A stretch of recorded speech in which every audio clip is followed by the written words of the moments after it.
못하지 지금. 네, 아주 오랜만에 연말이라 모셨습니다. 송영길 소나무당 대표 나오셨습니다. 어서 오십시오. 안녕하세요. 네, 어떻게 지내십니까? 재판 어떻게 되고 있습니까? 돈봉투 민주당 그 돈봉투 의원들 무죄 다 받으셨던데. 예. 네, 다 무죄를 받았습니다. 네. 아시다시피 제가 저 1심에서 무죄가 나왔잖아요. 네. 이분들은 1심에서 유죄가 나왔어요. 왜냐하면 그때 아마 치열하게 좀 다툰 게 부족했어요. 이 위법 수집 증거 문제를 가지고. 네. 저는 좀 치밀하게 대응을 해서 제 1심. 1심이 무죄가 나오니까 이분들이 항소심에서 다 무죄가 나오게 된 거죠. 네, 그렇군요. 그 최근에 더불어민주당의 그 김병기 원내대표 네, 사태가 네. 있습니다. 네, 네, 네. 대표님 전직 그 더불어민주당 대표로서 왜 나한테 물어볼래? 김병기 대표 문제 어떻게 보십니까? 아, 왜냐니 그 당연히 선배 정치인으로서 이런 문제에 대해서 좀 말씀을 해주셔야죠.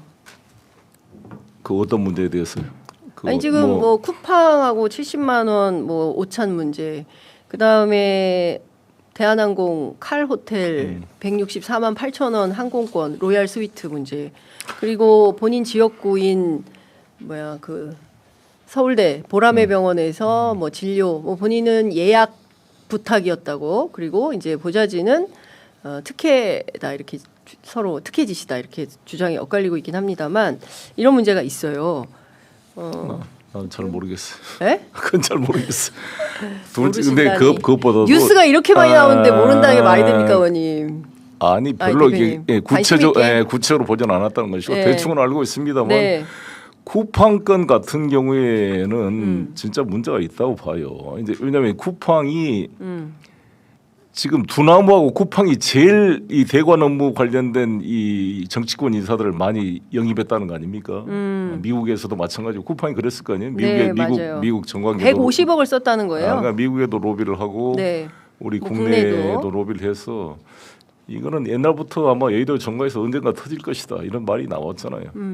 지금 두나무도 그렇고 거기도 엄청난 이익을 남긴 거 아니에요? 그동안? 네. 그러니까 지금 보면 정치권에 줄대고 자신들의 이익을 관철하려고 했던 핵심 세력이 쿠팡도 그렇고 두나무도 그렇지만 통일교도 마찬가지 아닙니까? 그렇죠. 네, 통일교도 그렇고 그래서 통일교 우리 같은 이 소남당 같은 데도 로비를 하려고 막 접근했으니까 그렇죠. 통일교 이만희 이런 데도 마찬가지. 이만희는 신천지인데. 그렇죠. 예. 그런 종교 집단들이 예. 이런 정당을 어떻게 해서 정치권에 들어보려고 아예 통일교는 그때 통일가족당을 아예 만들었잖아요.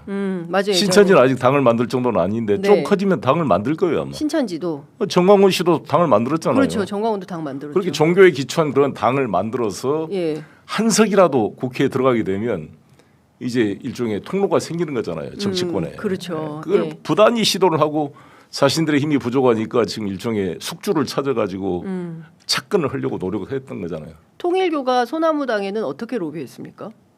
아니 뭐 자세한 건 모르지만 아무튼 그런 접근하려는 그런 시도가 있었던 것으로 보입니다. 네. 그 하부 조직에 근데 주로 철저히 그런 걸 다 제가 차단시켰는데. 주로 어떤 통일교가 접촉하는 라인이 외교안보 아닙니까? 이를테면은 뭐 한반도 평화 서밋 뭐 이런 행사를 하고 그렇죠. 거기에 뭐 마이크 펜스 같은 유명한 사람들을 대동하고 이렇게 유명한 사람들이 오는데 당신들 안 올 거야?라고 해서 여야 국회에 접촉을 하고 그렇죠. 그러면 아니, 그렇죠. 가서 뭐 그렇죠. 인사라도 해야 되고 그 이런 보면 뭐 아프리카 이런 데는 막 전직 대통령 총리들이 질비해요.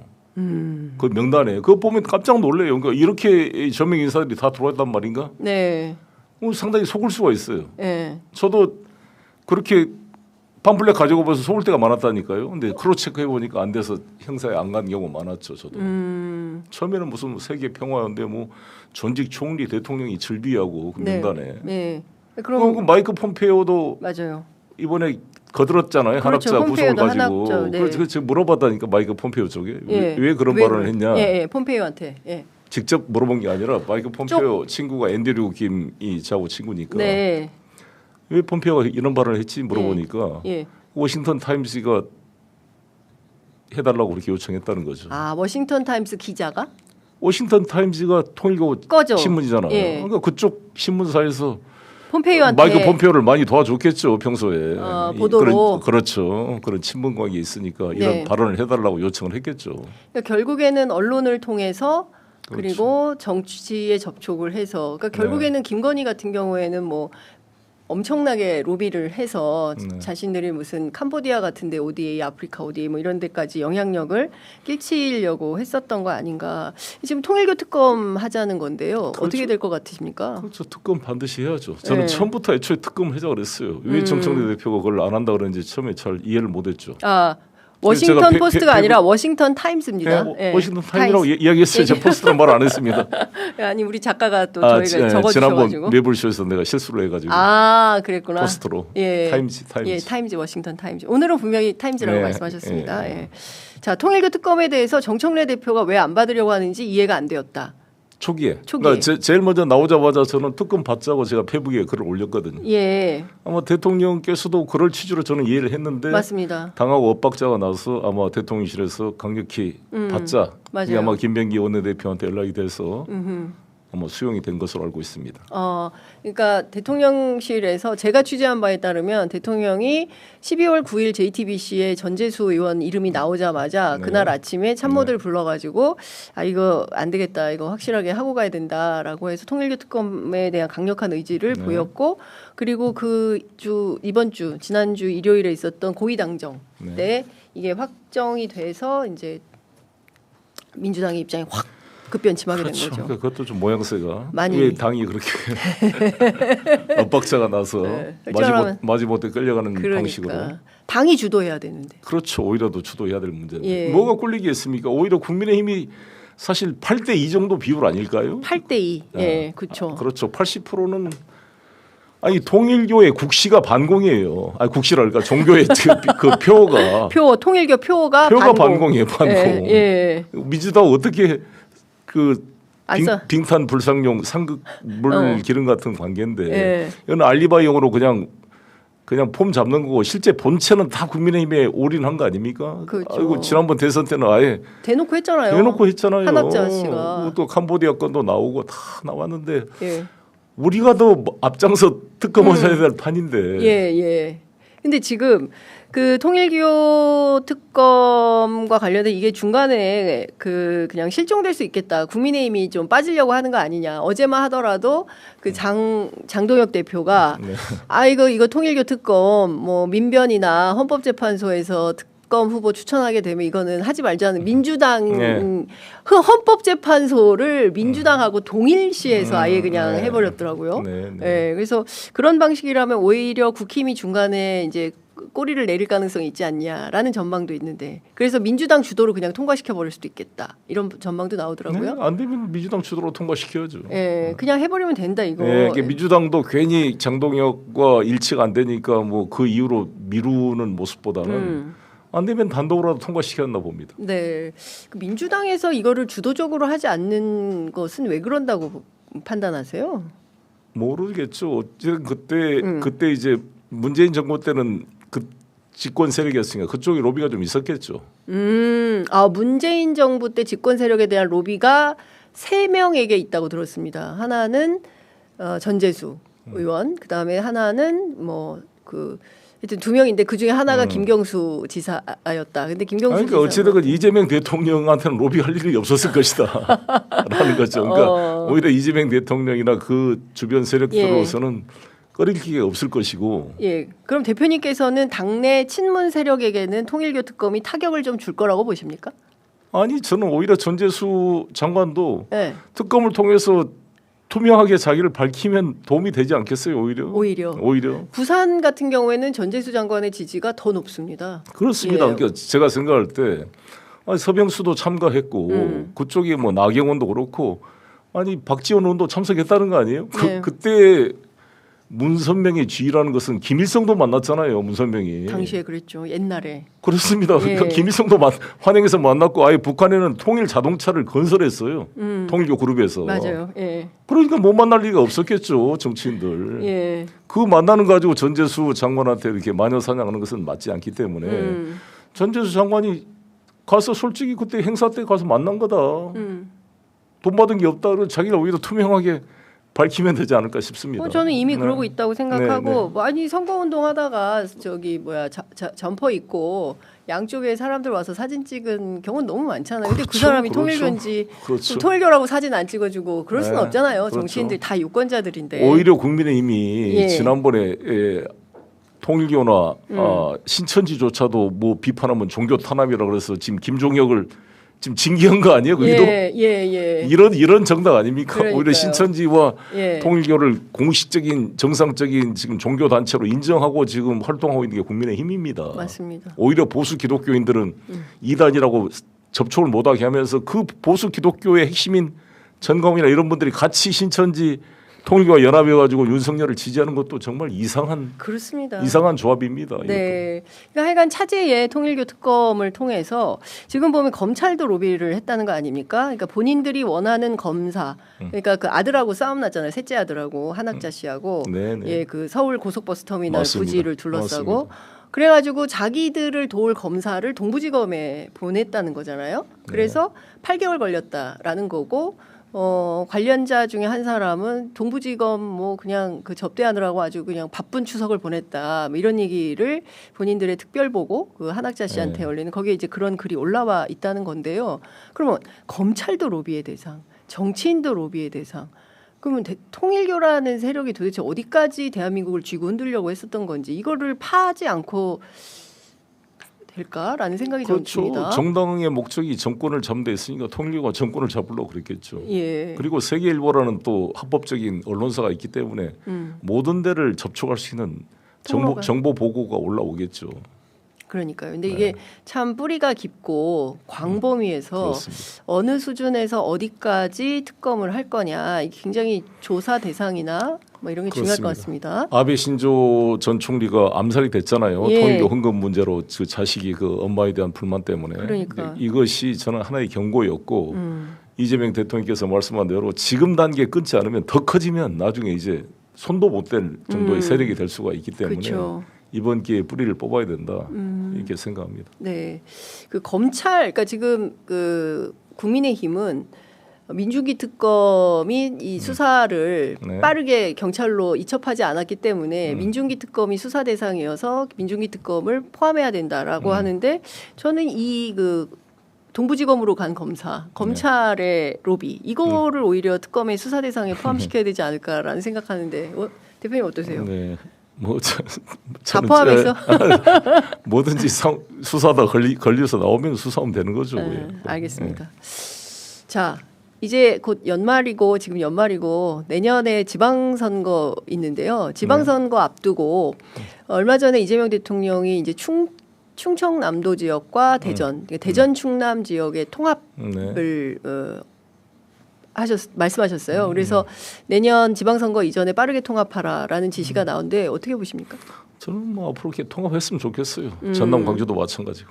아 전남 어떤 맥락에서 이 다 왜 그러냐면 규모의 경제라는 게 있잖아요. 그리고 중국과 대비해서 우리 지금 지방 그 인구 수가 적을 뿐만 아니라 또 감소해 가고 있잖아요. 뭔가 수도권에 대해서 경쟁력을 가질 수 있는 게 부울경인데 부울경도 사실상 앞으로 장기적으로 통합해야 한다고 봅니다 저는. 근데 지금 이제 협의체를 만들어 가되 그렇게 해서 우리나라 지방자치단체 간의 그런 규모의 경제를 달성하고 중복 투자를 좀 줄이고 효율성을 높이기 위한 그런 게 필요하다 이렇게 봅니다. 네. 근데 이게 사실은 국민의힘이 굉장히 그 세게 주도를 했고 그 김태흠 지사 같은 경우에는 통합하면 자기는 불출마하겠다라는 걸 일찌감치 천명한 바 있어요. 그렇죠. 근데 민주당 장동혁도 그렇게 추진했었죠. 예, 민주당은 오히려 그런 게 없고 각자 준비하고 있지 않았습니까? 여러 후보들이 이럴 때 좀 어떻게 조율해야 됩니까? 그야 당 대표가 조율해야지. 당 대표가 알겠습니다. 그러면 큰 틀에서 광주 전남도 하나로 합치고 그리고 대전 충남도 합치고 그러면 청주 충북도 합치고 뭐 대구 경북도 합치고 이렇게 다 합쳐야 된다고 보십니까? 그건 뭐 사정에 따라 다르겠습니다만 우리나라 행정 구조를 좀 더 단순화시킬 필요가 있지 않나 이렇게 생각이 듭니다. 행정 구조의 단순화가 필요하다. 그래서 지역 소멸을 막고 어떻게 하면 경쟁력 있는 지역을 만들 거냐 이제 거기에 포커스를 두고 일을 해야 된다 이런 말씀 주신 걸로 이해하겠습니다. 내년 선거인데 우리 대표님은 소나무당은 어떤 지방선거 계획이 있으십니까? 저는 계속 일관되게 말씀한 것처럼 제 재판이 1월 14일 날 이제 변론이 종결되면 2월에 판결이 날 것 같은데 2월 판결이 나게 되면 일단 민주당과의 그런 통합을 우리 당의 당원들의 의견을 모아서 추진하려고 합니다. 네. 어제 이재명 대통령 그 성탄절을 맞이해서 교회, 성당 이렇게 가서 미사도 드리고 예배도 했는데 지역구인 개학을 갔어요. 근데 거기에 이제 김남준 대변인이 함께 그 언론에 많이 포착이 됐는데 야당에서는 사자성어 운동이다 이렇게 비판을 하고 있습니다. 어떻게 보세요? 모르겠어요. 왜 다 이 인터뷰 나오셨는데 모르겠다면 어떻게 해요? 예. 아니 그 대변인 따라다니는 거 아니에요 원래? 대변인은 원래 따라다니죠. 그렇겠죠. 근데 거기 해인 교회가 저도 잘 아는 교회고. 저도 뭐 제가 초선원 때부터 많이 도와줬던 교회입니다. 이준모 목사님이 하는 그 조그마한 우리 이 노숙인들을 위한 그런 교회인데 네. 또 제 지역구였으니까 거기 이제 이재명 대통령이 거기 가신 것은 의미가 있다 이렇게 생각합니다. 네. 원래 지난 22년 지방선거 때 그 의원님께서 서울시장 출마하시고 대표님께서 그리고 이제 이재명 당시 대선 후보가 개항을로 출마하셔서 당선되신 거 아닙니까? 굉장히 개항으로 원래 대표님 지역구셨지 않습니까? 그렇죠. 예. 그러면 내년 지방선거 때 다시 돌아가십니까? 출마. 일단 제가 항소심 판결이 잘 나야 되니까 판결 때까지는 말을 아끼고 있습니다. 판결 이후에 입장을 밝히겠다. 점점점. 예, 좀 묻는 저 질문에 속 시원하게 팍팍 얘기를 안 해주셔가지고 애청자 여러분들이 살짝 답답하실 수는 있겠다라는 생각이 좀 듭니다. 왜냐하면 바야흐로 이제 지방선거기 때문에 지방선거를 앞두고 오늘 보니까 대통령실에서도 복수의 인원들이 이제 출마로 나갈 가능성이 있다. 근데 이제 강훈식 비서실장이 이제 초반에는 서울시장 출마 얘기가 있다가 최근에는 충대시 통합을 하면 충대시장으로 출마할 거다 이제 이런 얘기가 나오고 우상호 우상호 정무수석 같은 경우에는 이제 강원지사 그다음에 이제 김영범 정책실장 같은 경우에는 무안 출신이기 때문에 이제 전남지사 이제 등등 나오는데 그 김영범 실장은 뭐 선출직에 딱히 관심이 없다라는 얘기가 있어요. 저도 반대입니다. 반대하세요? 네. 왜 반대하십니까? 국가에 필요한 인재를 지방자치단체장으로 보낼 필요가 있습니까? 저는 오히려 중앙정부에서 역할을 하고 나중에 경제부총리도 하고 해서 이재명 정부 성공을 위해 열심히 하는 게 훨씬 낫다 이렇게 봅니다. 그 김용범 실장 그렇고 정치인 출신인 강훈식 실장이나 우상호 수석은 어떻게 해야 됩니까? 아니, 그분들은 이제 정치를 해야 되니까. 네, 출마해야 되고. 그 우리 우상호 수석은 지금 강원도지사 나가려고 하는데 뭐 저는 전폭 환영입니다. 예. 전폭 지지합니다. 예. 아니 근데 그 이제 소나무당하고 민주당은 통합 안 합니까? 통합하려고 그런다니까. 예. 언제 통합합니까? 저 재판 끝나면 모든 게 이제 대표의 재판. 네. 제 재판 끝나면 우리 이제 소나무당 전체 당원의 취지를 모아서 합당하자 그래야죠. 흡수 합당이고 저희들은 뭐 조국혁신당처럼 국회의원 있는 것도 아니고 뭐 요구하는 게 없잖아요. 네. 빚도 없어요. 내가 빚 다 갚았어요. 부담될 게 하나도 없어요. 국회의원 자리를 요구하는 것도 아니고. 네. 그냥 받아주라. 그렇죠. 흡수 합당하면 되는 거예요. 소나무당은 흡수되겠다. 민주당에. 그렇죠. 그렇게 의견을 몰고 이미 논란이 됐던 변희재 씨 다 탈당했고 손혜원 의원도 탈당했고 네. 다 정리했어요. 다 이미 다 탈당하셨기 때문에 우리 당은 일관되게 이재명 정부를 지지하는 정당이니까 민주당에서는 좀 어떠십니까?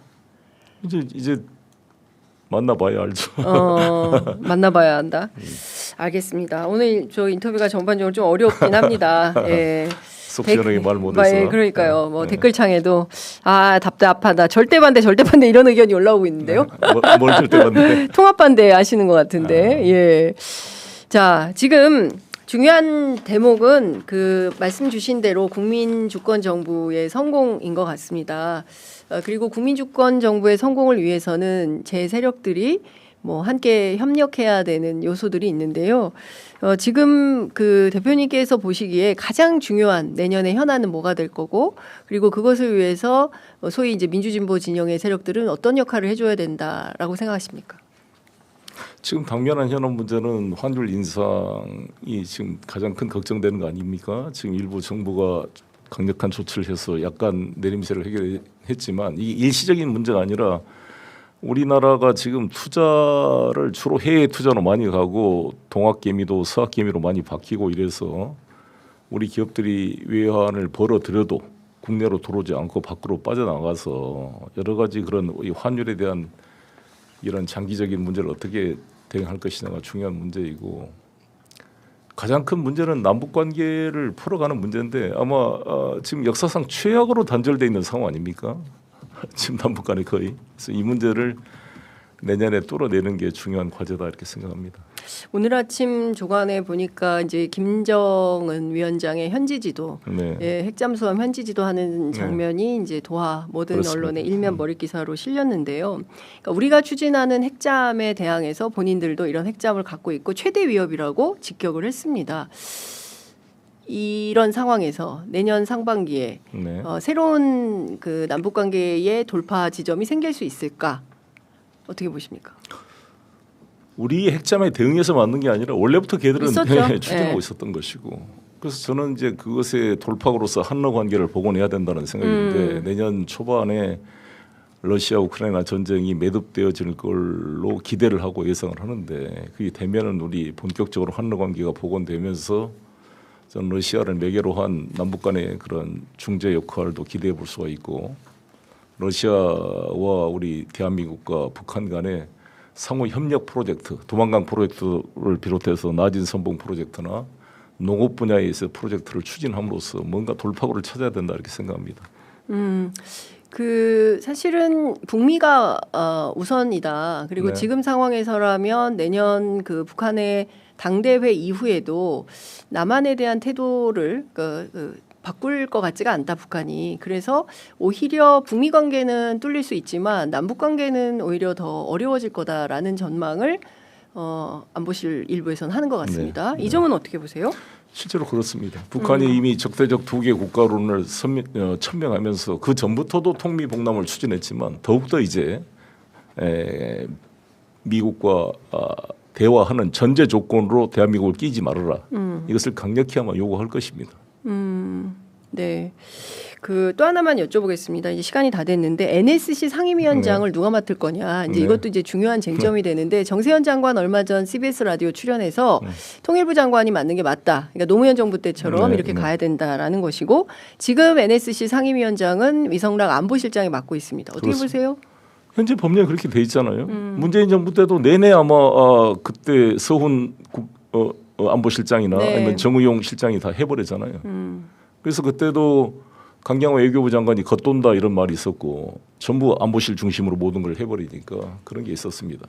근데 지금 통일부가 맞느냐 그건 좀 여러 가지 그건 대통령께서 판단할 문제고 법령을 바꾸지 않으면 지금 못하는 거잖아요. 안보실장이 현재 네. 법령상 돼 있으니까 그 문제가 하나 있고 또 하나는 이제 제가 고민이 되는 것은 적대적 투개 국가론을 해서 아예 조평통을 없애버리고 이 통일부의 상대 조직을 없애버렸어요. 맞아요. 북한에서. 그러면 정동영 장관께서도 이개 국가론을 수용한다 이런 말을 하신 것 같은데 자세한 내용은 좀 더 봐야겠습니다만. 평화적 그러면- 국가론으로 가야 된다라고 그렇죠. 얘기했죠. 그러면 통일부의 존재 근거가 없어지는 거 아닙니까? 국가 대 국가 외교부가 해야지 그걸. 그러니까 미국은 안보보좌관 국무부 장관이 지금 이 같이 그걸 겸하고 있는 거 아니겠어요? 네. 그래서 참 이게 애매한 면이 있다. 통일부의 상대 조직이 없어져 버린 거잖아요. 네. 미국은 당연히 통일부 상대 조직이 없는 거고 거기는 분단된 나라가 아니니까. 우리 통일부의 상대 조직은 북한의 네. 조평통이나 뭐 그럴 텐데 그게 다 없어져 버렸으니 어디서 접점을 찾을지 애매해졌다. 했습니다. 통일부가 상대 조직이 없어졌으니까 그러면 통일부를 없애냐? 이건 아니지 않습니까? 그렇죠. 예. 그래서 이제 어떻게 위상을 할지 고민을 해봐야 될 문제다. 알겠습니다. 오늘 매우 답답한